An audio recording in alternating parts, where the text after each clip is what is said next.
Alrighty, so I'm going to be doing a full tournament recap for the organized play event that happened in Manchester over this weekend, August 31st and September 1st. It was a 2-day event where they did the Swiss portion of the tournament on the first day and then the top 8 bracket on the second day. Before we get going, just wanted to let all you know that I just did a pretty significant update to my Patreon. It's a place where I post a bunch of deck lists that I update in real time. Additionally, I just added a testing gauntlet there for the subscribers. So if you don't mind, go check it out. There's also a free version if you want to just see what it's all about. Link will be in the description. And yeah, please subscribe to this channel. It helps out a ton. All right.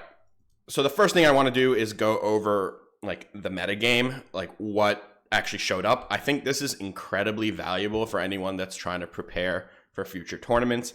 I think we put a lot of weight on what wins events, like what makes top 8, but I think we also need to focus very heavily on what actually shows up to these events and then how these decks are actually doing at these events. Any deck can kind of spike a tournament, right? It gets good matchups, the player's good, it gets good breakers, right? Like that can happen to most decks, maybe not any deck, but overall trends, especially in large events. This was 170 people, so we do get some good data. This is just one data point though. So again, we don't put so much stock into just one thing that happened, but we like to take it as a piece and then we keep following other events and see if these trends continue or if they don't. So in this metagame, not surprising, the most played deck was Sabine. It basically is always the most played deck. It was 17.6% of the meta, with 30 players on it. And its overall win rate was 54%. Now remember, when that many people play Sabine, they also play mirror matches. Those mirror matches do get calculated into this win percentage, and a mirror match is always a 50%. So against the field, it was probably a decent amount higher than a 54 or 55% win rate. The second most played deck, also not very surprising, was Bow with Fat. Now, I don't have the exact numbers of yellow versus green. I imagine much more mono yellow than green, but it also had a very good win rate, 58%. And again, that would include the mirrors. At third, we have the Young Han. He is an 11% of the bracket with a solid 55% win rate or 56% win rate. Then we've got Kira at almost the same amount of a meta share, 10.5%. Now, she did very poorly at this event with a 45% win rate. After that, we had Bosk at right under 10% of the meta at a 51% win rate. So he was basically 50-50. From there, we really dropped quite significantly. The next two were Vader and Palp at just over 5%. Vader at a 35% win rate, basically couldn't beat anything. And then Palp 57. So obviously you can look at the rest of this list. Once you get into those lower percentages, it's really just too much variance. It's just like a handful of players, right? So if one player goes 6-2, it will obviously skyrocket the percentage. And if one person goes 0-5, it will plummet it. So you can't put that much stock once you get into small meta shares. Another cool feature here that Limitless has is you can actually go into the actual leader and see what they were beating. So this is Sabine, for instance. Now they played twice against Cad Bane and went 100%. That's noise in the data. What I want to look at is the ones that they played a bunch, right? So Han Solo worth the risk, right? That's Young Han. Sabine went 14-7 or 13-7 against that deck. Sabine was 10-10 against Kira. Pretty 50-50 there. Now they went 5-16 against Boba, right? So they absolutely creamed a 23% win rate against Boba. Now, is that noise? Potentially. But that's something I'm going to look at, right? Because I would be worried if a trend like that continues if I was someone that was going to be registering Sabine, right? If you are having such an awful matchup into what is basically the second most popular deck outside of your own, right? So you're most likely to be playing mirrors, and then your second most likely deck would be a deck that's beating you over 75% of the time. That would definitely be a problem, right? This deck also went 13-2 against Darth Vader. Zero surprise there. 8-3 against Palpatine. Also no surprise there, although we'll talk about Palp in a little bit because a couple did make the top 8. Here's Boba Fett's spread, so we know it crushed Sabine. I went 10-8 against Kira, which is incredibly surprising to me. 10-4 against Darth Vader, also kind of surprising, right? Like, I feel like Vader, if you're going to be playing Vader, you know you're probably not beating Sabine's, you better be beating Boba's. It actually had like a losing rate against both Han and Bosk, but not by like margins that I would say are worrying or that can't be just accounted for by pure variance. Young Han, the most notable one here is its 71% win rate, 15-6 against Kira. I know a lot of people do think Han is favored into Kira. It certainly is not a 70%, 30% matchup. I find that matchup very close. I have not felt like Kira is an underdog in that matchup, but my personal biases play into that as well. So I'm very much aware of that. So that's a trend I would definitely be a little interested to track. Now, it looks like Kira was just kind of losing to everything in this event, so I don't know exactly like what to make of that yet. It's one event. Other than that, this Han deck did pretty decently into Boba, but it did have a pretty hard time into Palpatine, going 3-7 there, and 7-13 into Sabine is not where you want to be when you are playing a deck like this. So we'll see if like the deck did very well overall, but it is a little worrying that it was a pretty big underdog into the Sabine matchup. Next, we'll go over Kira. I mean, we kind of saw that she was mostly losing to like everything, right? 1-6 against Palpatine, 1-5 against Vader, 6-15 against Han, 8-10 against Boba. I mean, you got to be beating Boba with this deck. If you're not, then we got a problem. 10-10 against Sabine. That's actually probably the most. With all the other trends here, that's the most interesting one for me because that's definitely one that I think the vast majority of opinions are that Kira is an underdog into Sabine, and it's like the only matchup that she broke even here with. So this was not a good showing for what I think is one of the better decks in the format. Again, it's one data point, so we'll track this a little bit. We'll see if something is changing in the way other decks are building against Kira and like playing against Kira.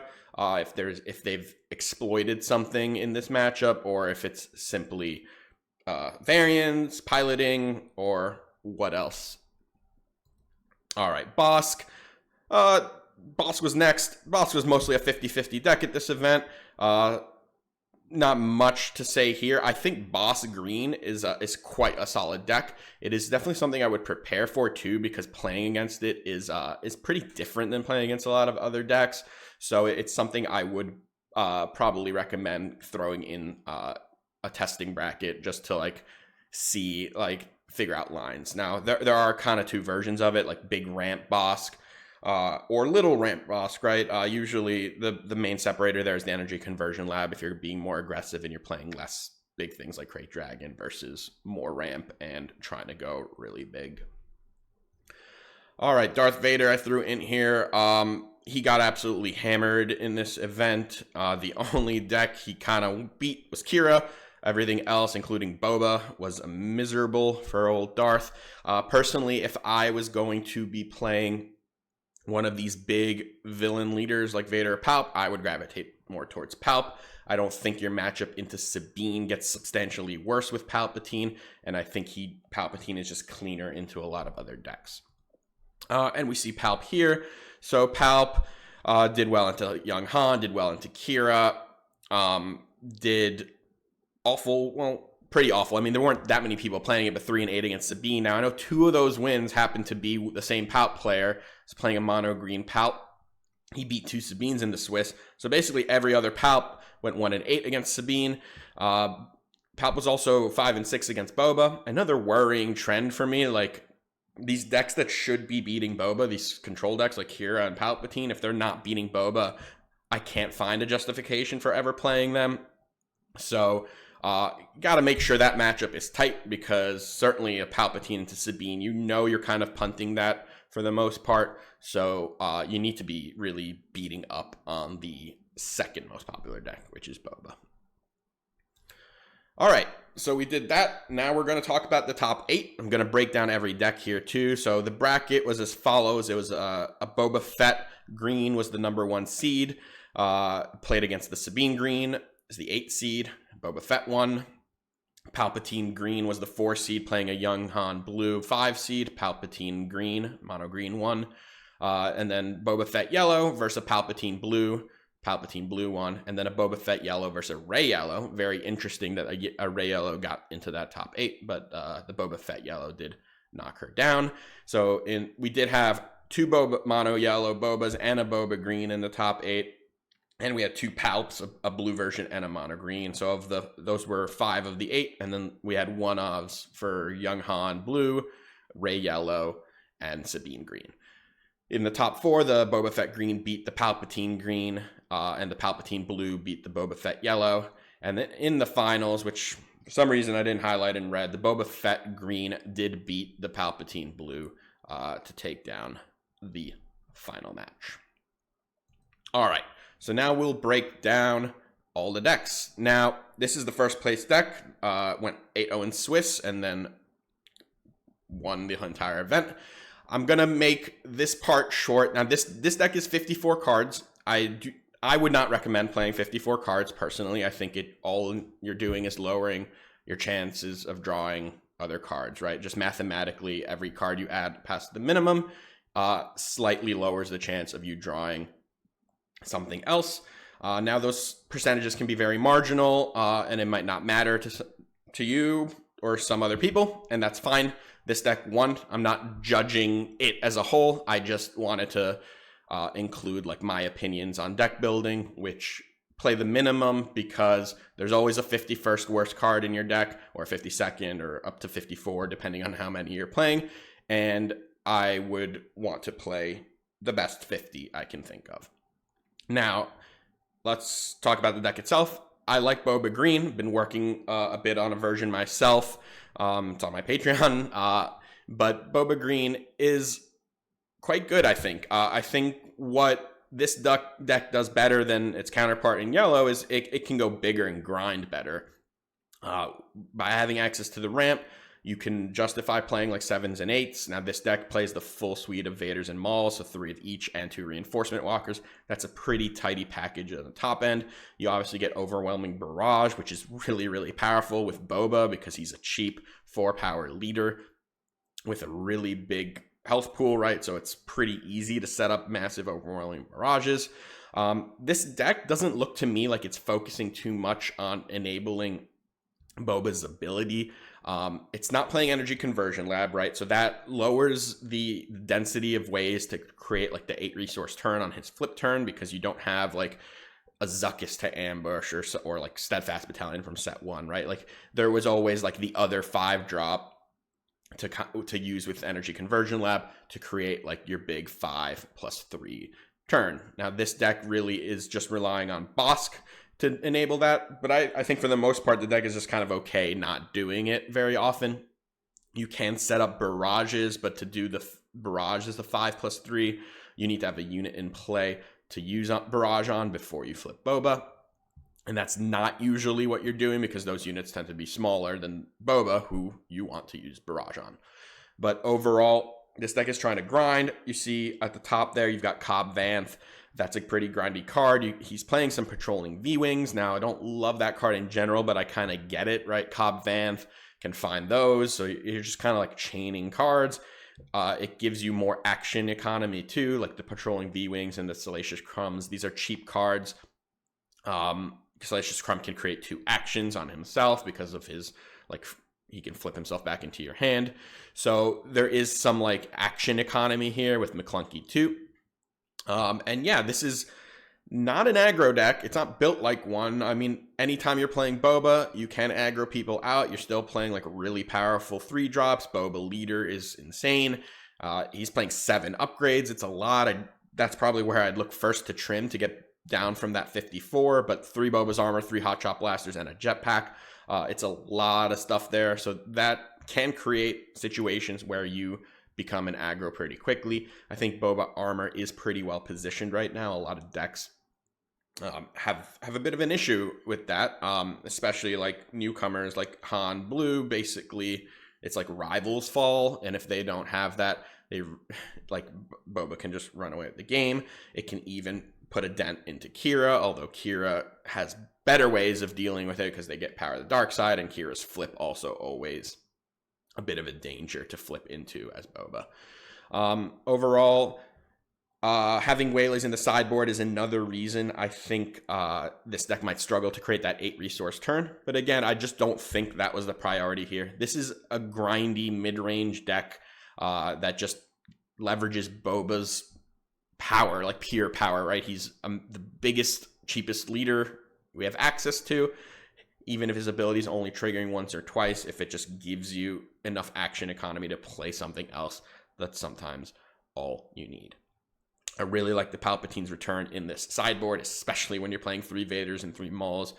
This deck can grind better than basically any Boba version, which is a big plus when you're playing against control decks, and it is definitely what allowed him to beat a Palp Blue in the finals. So congratulations to Joshua.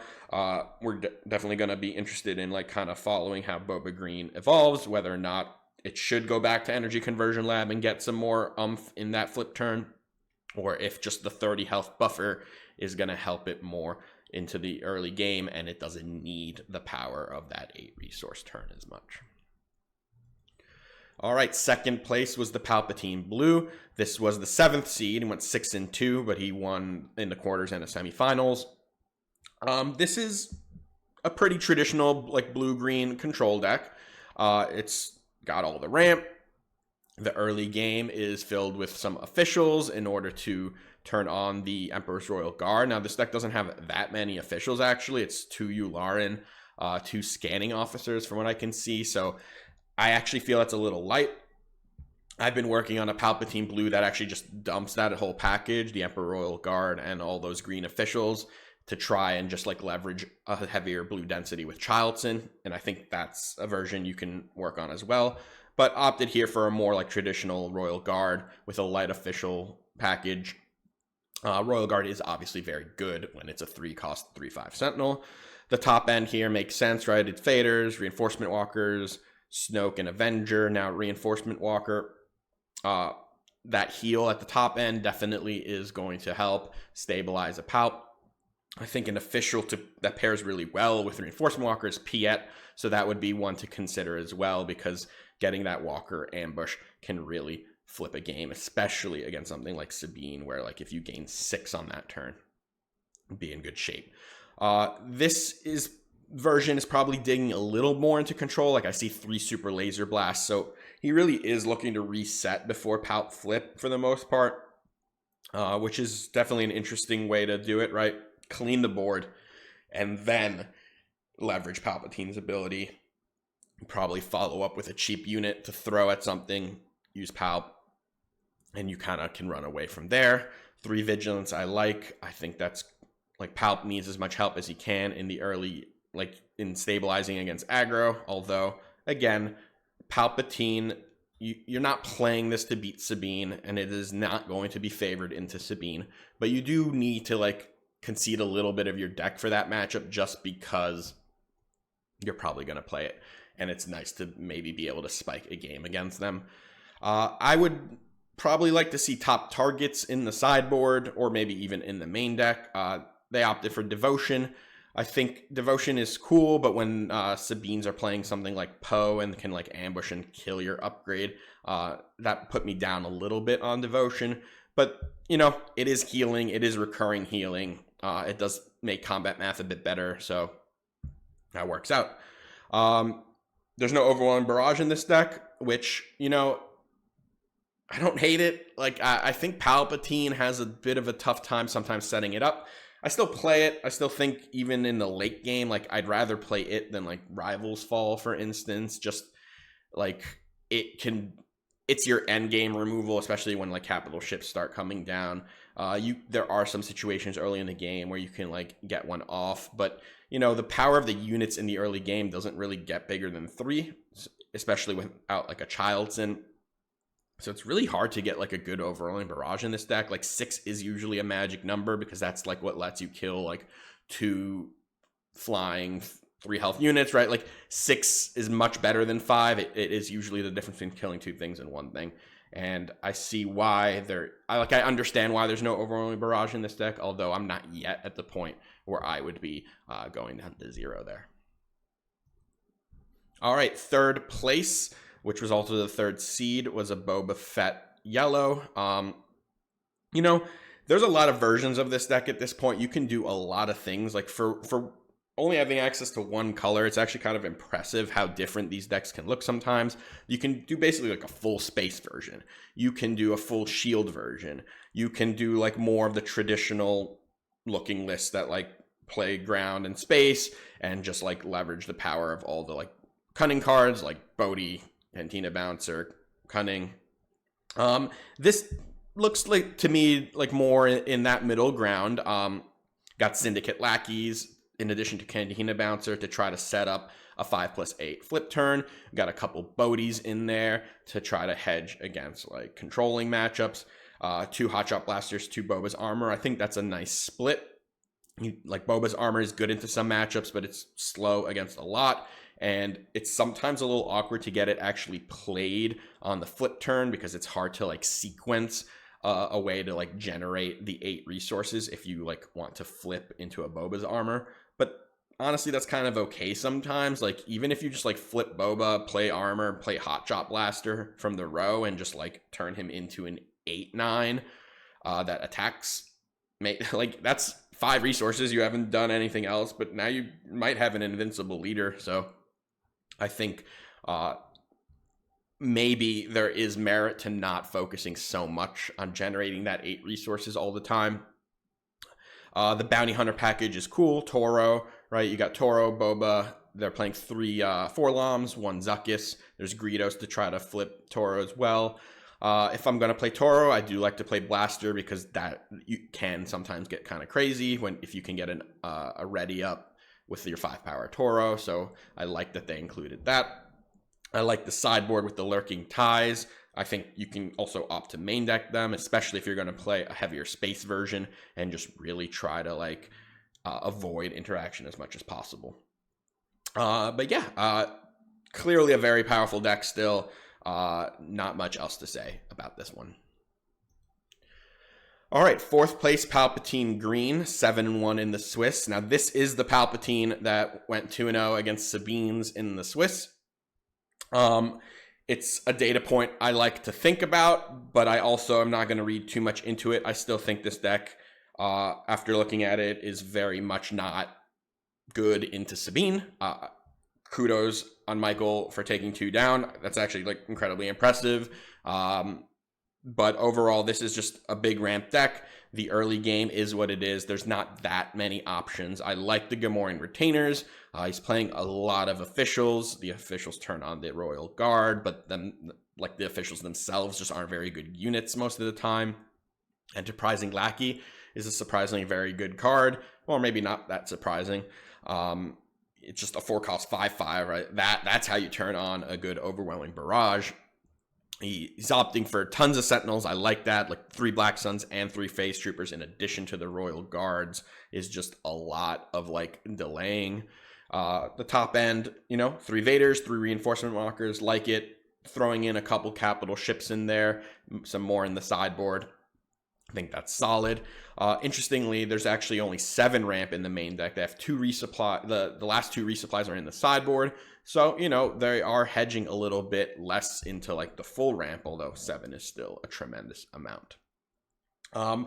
This deck is like really linear, right? It is doing the thing. It's going to ramp almost every game. It's just trying to drop some Sentinels, ramp, and then like hammer you with the top end. And you got Palp built in for card advantage. You've got the Reinforcement Walkers for card advantage. Overall, that it is a powerful shell. I worry sometimes about a deck like this competing into an open metagame because of how popular Sabine is. I also think it's a little soft into Boba Yellow as opposed to like the blue version of Palpatine, which has much more interaction for like shielded units. and healing built into its deck because of blue. Mono green to me has always felt a little unfavored into the mono yellow version of Boba, because it can just get run over, and like the Sentinels aren't good into bounce, and then all your removal is damage based, like from Overwhelming Barrage or even Command. So it's sometimes tough to just like kind of get through their units, which always gives them extra attacks. So this is what I'm going to keep an eye out. I like playing with Palpatine Green. It's really awesome that he was able to like make a top 8 fighting through 2 Sabines. I actually think that's kind of unlucky that he got paired into 2. He probably should have gotten paired into about 1.2 based on the like math in the field, but taking both of them down is incredibly impressive. All right, 5th place was another mono yellow Boba. This is also like a pretty mixed list.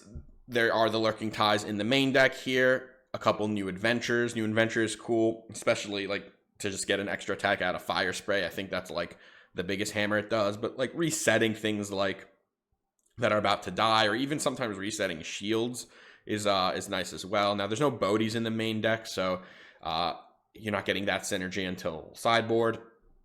3 Hot Shot Blasters and 3 Surprise Strike is a lot of reach. There's no Boba's Armor, which, I don't think you have to play Boba's Armor. Right now, I probably opt to, but it's I don't think it's a requirement for this deck. 3 4-3 Zuckuss is nice. I like Zuckuss a lot, although this deck might struggle a little more on generating that 8 resources, because without Cantina Bouncer, and if you don't have the 4-LOM Zuckuss set up, you don't have that extra 5-drop like Syndicate Lackeys or Bosk to help you manage that flip turn. Relentless Pursuit in the sideboard. I wanted to shout that card out. I think it's a really good card. I try to squeeze one into the main deck too, if possible. Just that shield onto Boba can be really devastating, and it works pretty well a lot of the time into a lot of decks, especially like to remove Sentinels and stuff. All right, 6th place is our young Han Blue. So this has become a very popular deck. It kind of took off after Gen Con, I'd say. It gets played a ton. I think it is one of the better shells for like this Force unit package. Now this deck, the only Force synergy it has is Force Throw, but Force Throw is an incredibly powerful card. Han's ability is incredibly powerful. I think like Han can kind of be played with so much right now. We see Han Green doing well. I think Mono Red Han can do well. I haven't seen Han Yellow pop up, but there's some cool synergies there as well. We just know that resource cheating is very strong, and probably the most absurd thing to resource cheat is that Luke unit, which is why a lot of like the most popular Han is probably the blue one. So we've got that discard package set up with K2 and Pillage and Force Throw. There's like the smattering of mixed removal, right? You got some Carabas and Open Fire, Fellow Dragon Rivals, Takedown, right? It's kind of a wide range there, mixed between damage-based removal and like the blue hard removal. And the top end, right? You got Obies into Lukes into Maces and Chewie. Like Chewie's fantastic here. Redemptions, Crates, right? Where this deck sometimes struggles with is that like its early game is sometimes not incredibly aggressive. Like the units themselves are, they're fine, but the deck doesn't have major closing speed. So early in the game, even against control decks, sometimes you play these early units and you get a bunch of damage, but they don't do that much other than like poke damage. And then your mid-game transitions actually more into a control deck. Like I view this deck as a control deck, so it's hard for it to sometimes get under other control decks, and then it has to outgrind them. And generally speaking, villains do that a little better because their top end is better. But this deck tries to compensate for that with that discard package. And if they're able to push enough damage early, you got the Crate Dragon as a hammer. I think Han Blue is a very good deck. Tech is another reason that you get to like grind. Now, tech is not specific to Han Blue. I think in general, if hero decks want to outgrind their opponents, especially their villain counterparts, tech is basically necessary. A card I would look to maybe think about including is Forces with Me. I think it gives this deck a slightly different angle of attack. It does pose actual aggression, right? Like it pushes damage and action sheets and leaves behind a defensive unit. Turning on Force is pretty easy in this deck.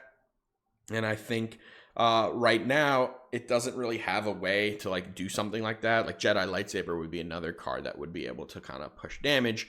But I think looking to maybe throw that in would be worth exploring.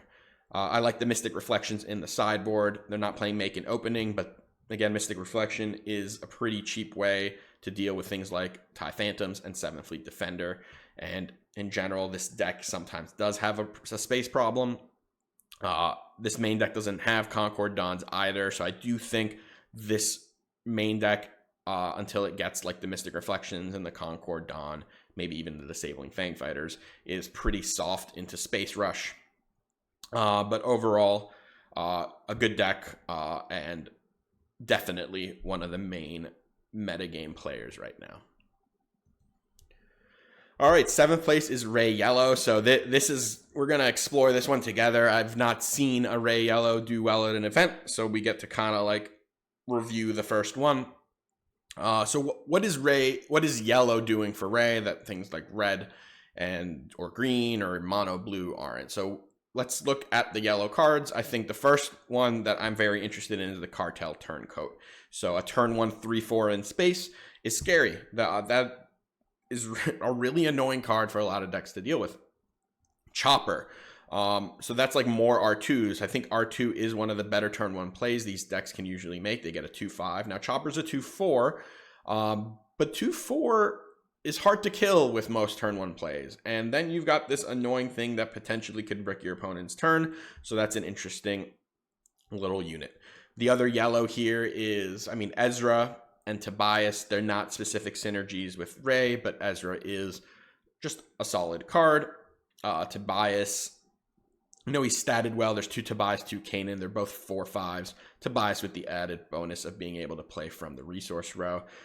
There's not like an insane amount of events here, but there should be enough to turn on Tobias's ability sometimes. The other yellow is Surprise Strike, which naturally is Core and Waylay, and then there's 3 jetpacks. So this deck is kind of aggressive, right? It's trying to push damage early. It gets to play the Elite Droid. Now, I almost just want to play Crafty Smuggler here too. I think having 6 2/2 shield turn 1 plays, especially with Ray's ability, would be quite nice, especially when you're then also pushing more shields up with like Jetpack.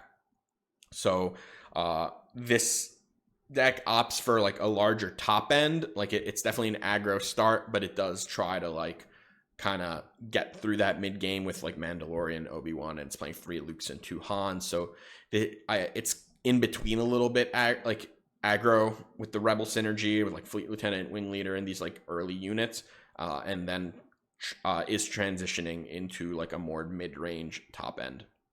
2 Confiscates in the main deck. I think that's fair. If you feel like you're really soft into things like Darksaber or even Boba's Armor, but mostly Darksaber, then throwing in a couple of Confiscates is solid. In the sideboard, the full suite of like the 3-drop Sentinels that are really annoying with Ray, the Village Protectors, and the Concord Dawn. It looks like their main deck, they want to be the aggressor in most matchups, so I understand why these are in the sideboard. 2 Rivals Fall, likely for like when they're matching up into Boba or like bigger leaders like Vader and Palp. And then a couple Redemptions, which I like as well.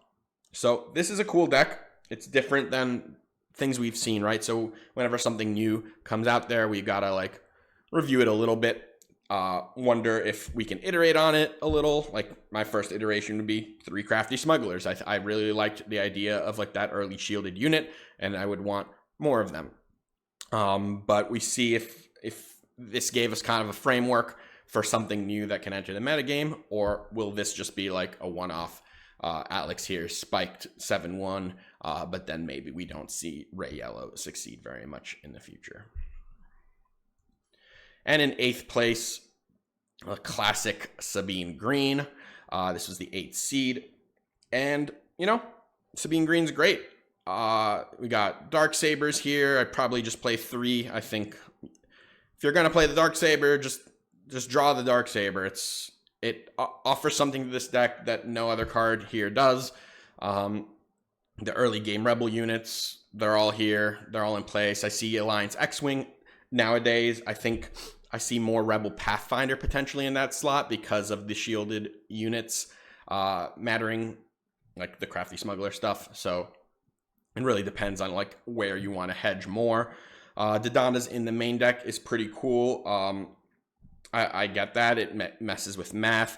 I don't see Metal Ceremony. I'm still a Metal Ceremony fan. I think that card, it also is like kind of a free win card sometimes. I understand not wanting too much air in these decks. Now there's already 3 Rebel Assaults, 2 Heroic Sacks, and then they're playing 2 Heroic Resolve upgrades. So maybe in this particular list you can't fit the Metal Ceremony because then you really do have too much air. But I think Metal Ceremony is definitely worth the slots.